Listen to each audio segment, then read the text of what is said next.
Hola, buenos días. Mi nombre es Lorena Tovar, soy estudiante de Física Electrónica y voy a explicar la tarea 1, leyes básicas de los circuitos.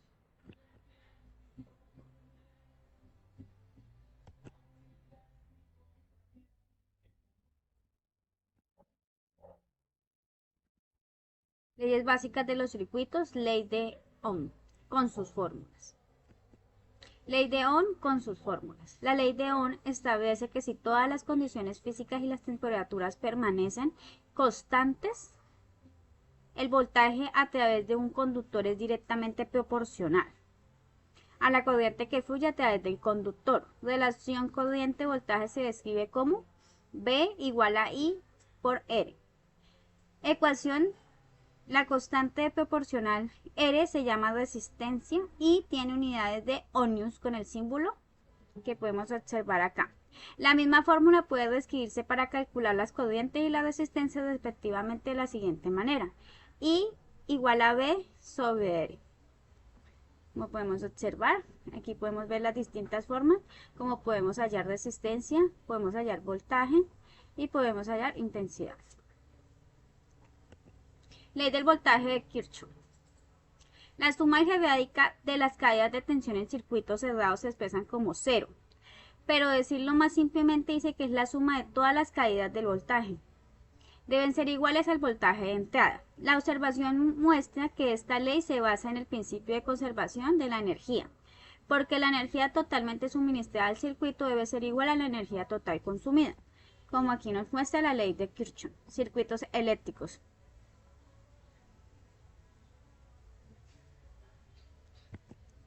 Conceptos de la ley de voltaje de Kirchhoff. Tenemos circuito cerrado, circuito abierto, malla eléctrica, nodo eléctrico y caída de voltaje. Vamos a explicar cada uno de ellos. Circuito cerrado. En un circuito cerrado puede interpretarse como una serie de componentes conectados entre sí para realizar una tarea específica. La conexión debe permitir que la corriente fluya negativo, positivo. Que la corriente fluya desde el terminal positivo de la fuente de la corriente voltaje al terminal negativo. En caso de corriente alterna se debe conmutar del conductor de fase al neutro. Circuito abierto.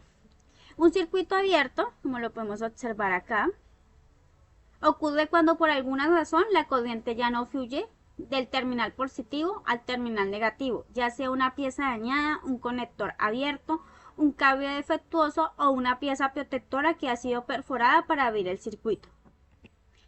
Mallas eléctricas, como podemos observar, malla 1, malla 2, malla 3 y malla 4. Una red eléctrica es una rama de un circuito que cierra el camino de la corriente para que todos los componentes que la componen compartan la misma corriente. Es importante destacar que gracias a los nodos podemos controlar las ramales, que es un circuito eléctrico que puede tener más ramales y por lo tanto más buques. Nodos eléctricos, como podemos observar acá, nodo 1, nodo 2, nodo 3. Circuitos acomodados por nodos, específicamente la imagen nos muestra todo.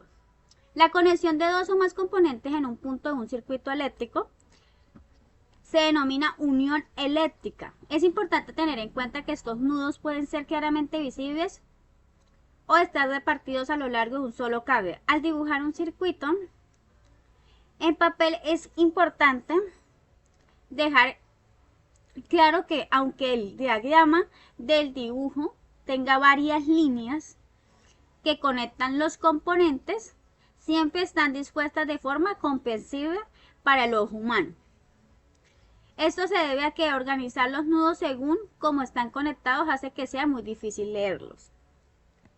Caída de voltaje, como podemos observar aquí en la imagen.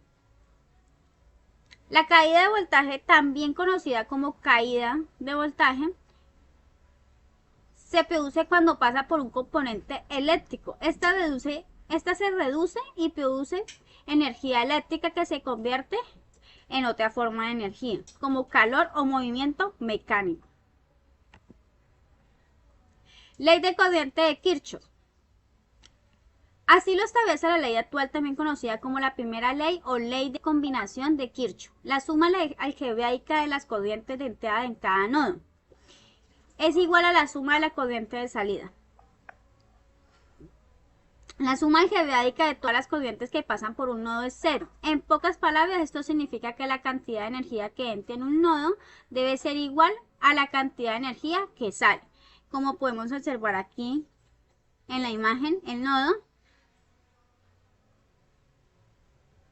la energía que entra y la energía que sale. Relación de las resistencias eléctricas con la temperatura. Hay una variación en la resistencia con la temperatura. R1 resistencia después del incremento de la temperatura, R0 resistencia inicial, T1 temperatura final, T0 temperatura inicial y A coeficiente de temperatura COBE 0,004.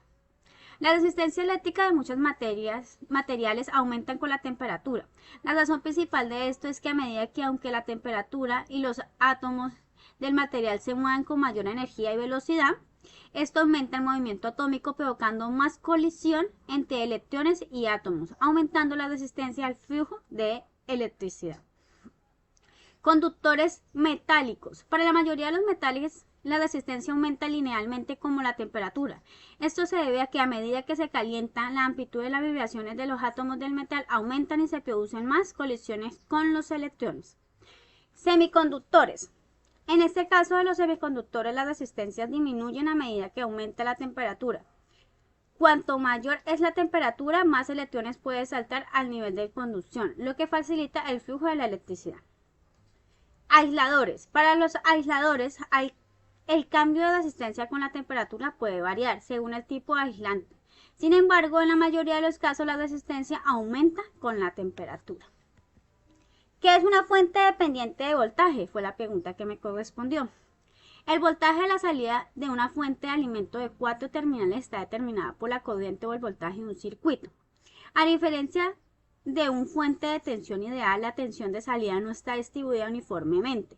Más bien es un lineal con la entrada, corriente o voltaje de alguna forma.